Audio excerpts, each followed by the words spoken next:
Hi, my name is Judy Hsu with Fox World Travel. I've been in the travel industry for 14 years and have been recently fortunate enough to be able to visit Sydney, Australia. And I'd like to share some highlights with you today. One of the major highlights for me was climbing the Sydney Harbour Bridge. It is the most fabulous experience that I would recommend you tell all your clients to do. It takes about 3.5 hours, and they really tell you the inner workings of the bridge, and some of the most spectacular views you'll ever see of Sydney are right on top of that bridge. The oldest person that's climbed it was 104, so if she could do it, I figured I could do it, and it really was a highlight for me when I visited. So I do suggest that all of your clients do it. It's really worth it. Some of the other city highlights that we did when we visited was the Opera House. The Opera House is full of history and absolutely gorgeous to see. One of the most interesting facts that I learned when I was there is it was projected to take 3 years to build the Opera House, and it actually took 16 and was fully funded by the Australian lottery. Apparently a lot of people like to play the lottery there.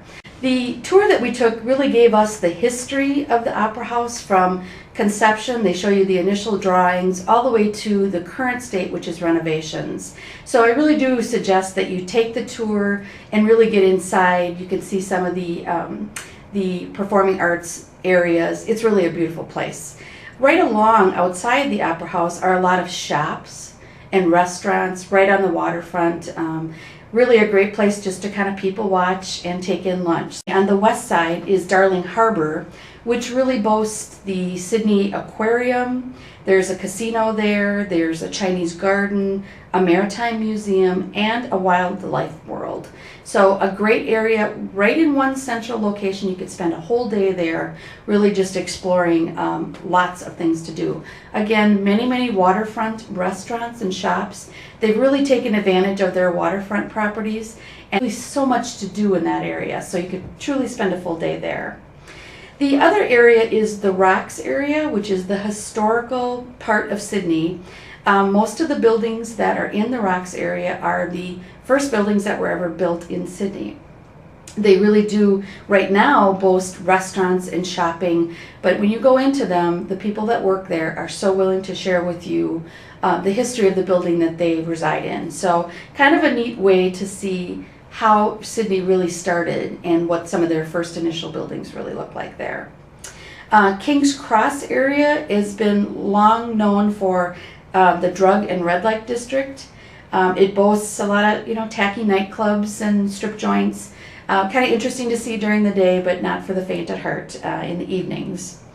Bondi Beach is Australia's most popular surfing beach. It does boast a beautiful boardwalk area that you can kind of walk down or rollerblade through, as well as the beach itself is really beautiful there, and it's kind of fun to watch the surfers, or you can take part in that as well.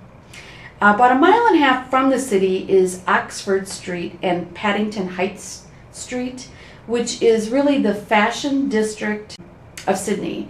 It boasts a lot of boutiques and cafes, and it's really surrounded by really Victorian homes. It's a beautiful kind of an upscale area to visit. Olympic Park, which was built for the 2000 Olympics.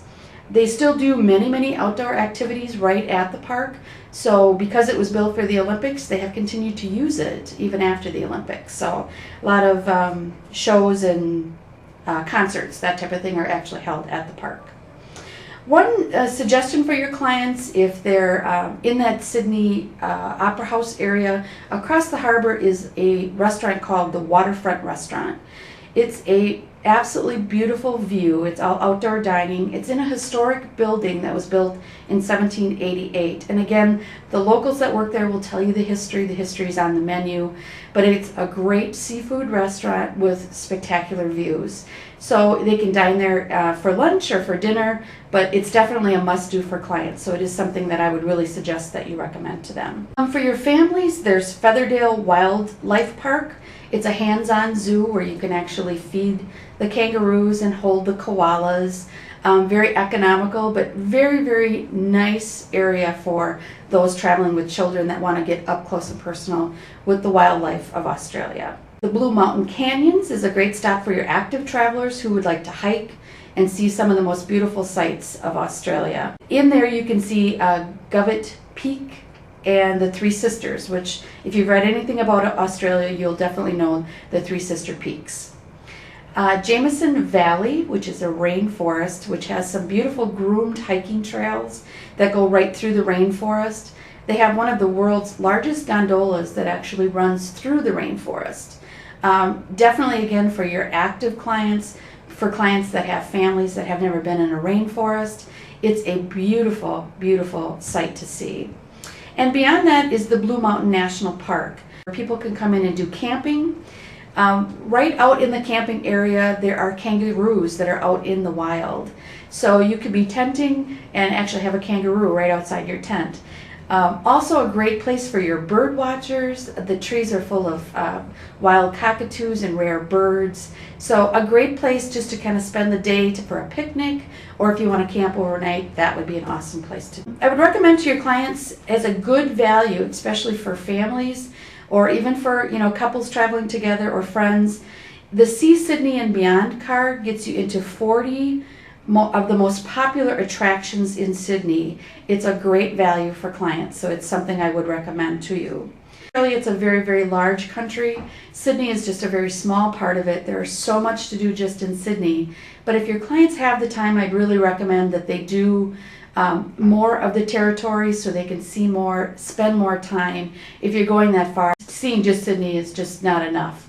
So definitely recommend your clients take as much time as they can to see as much of the territories as they can. But it is a definitely must-see destination. It's truly one of my favorites, and I hope you enjoy it as much as I do. Thank you.